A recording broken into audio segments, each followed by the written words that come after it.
They like us, and we would like to do this together. This is about sustainable fiscal policies. And in the light of the current general budget deficit, I urge the City Council to adopt a policy to start following more sustainable fiscal practices in the future. The current crisis is a direct result of years of unsustainable budget practices. And the first is that we need greater attention to be given to the balance between jobs and housing.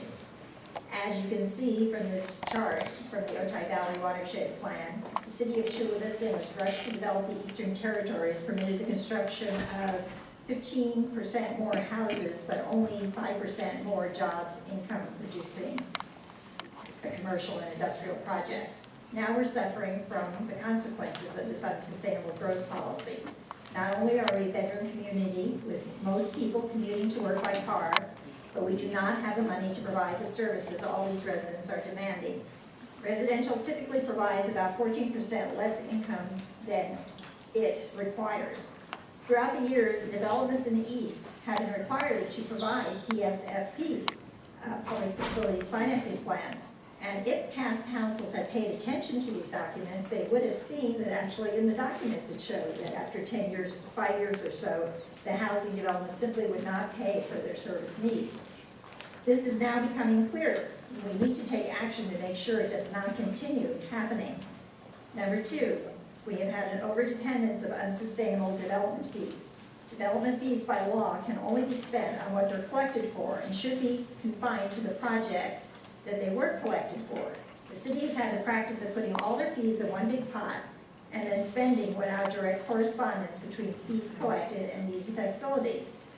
This caught up with the city when large amounts of development fees were expended on the new police station and the civic center at the same time that the housing market started to slow down. The Rancho Del Rey Library is not likely to get built for some time, even though theoretically fees were collected for it.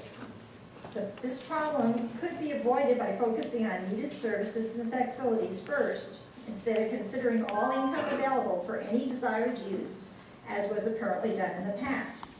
This crisis cannot be blamed on a drop in development fees. Development fees are only relevant for putting things in the ground for new development. They're only needed to pay for getting new development started. Development fees are only needed when there is new development.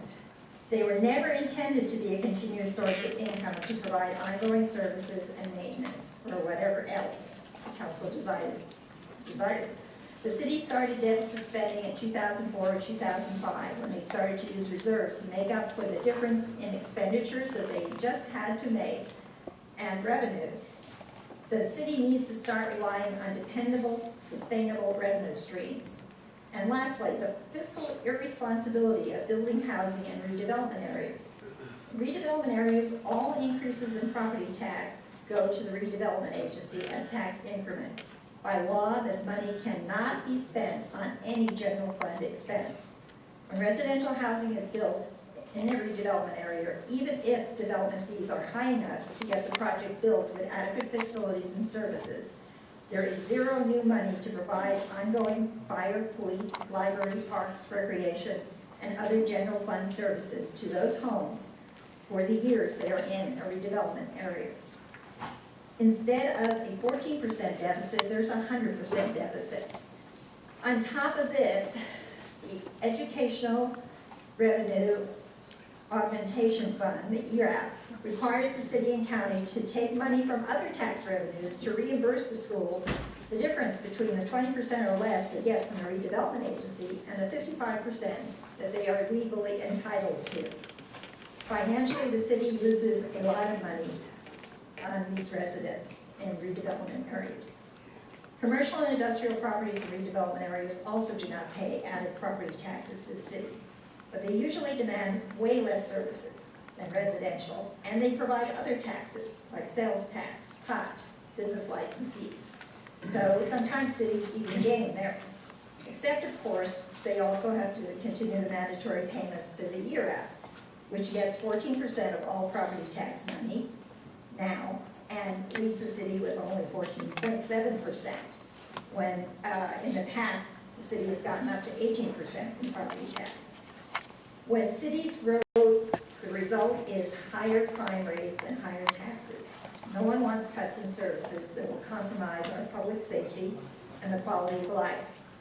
But hopefully, no one will accept higher taxes either until the city becomes more fiscally responsible. Thank you. Thank you.